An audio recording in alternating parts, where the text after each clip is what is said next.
ધંધુકા નગરપાલિકા વિવાદમાં આવી છે। વોર્ડ નંબર 3ના સભ્યએ આક્ષેપ કર્યો છે કે નગરપાલિકામાં ચૂંટાયેલા મહિલા જનપ્રતિનિધિઓની જગ્યાએ તેમના પતિઓ વહીવટના કામ કરે છે। આ મુદ્દે ઉપરી કક્ષાએ રજૂઆત કરવા છતાં કોઈ નિરાકરણ આવ્યું નથી।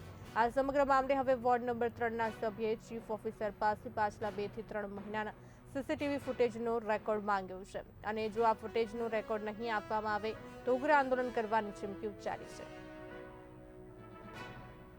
સ્વરાજ્યની ચૂંટણીમાં મહિલાઓને બંધારણની જોગવાઈ મુજબ 50% અનામત આપવામાં આવે છે।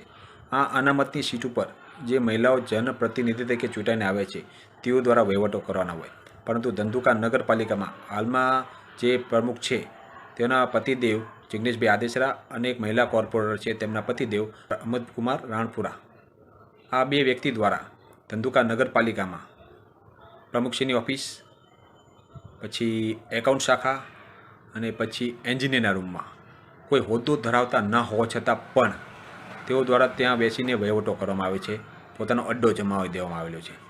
આ માટે કમિશનરશ્રીમાં રજૂઆત કરવાની હોય તેના અનુસંધાને ચીફ ઓફિસરશ્રીને પત્ર દ્વારા અમે છેલ્લા 2 થી 4 મહિનાના સીસીટીવી ફૂટેજની માંગ કરી છે, જેથી આગળની કાર્યવાહી અર્થે તે સીસીટીવી ફૂટેજ કામ લાગી શકે।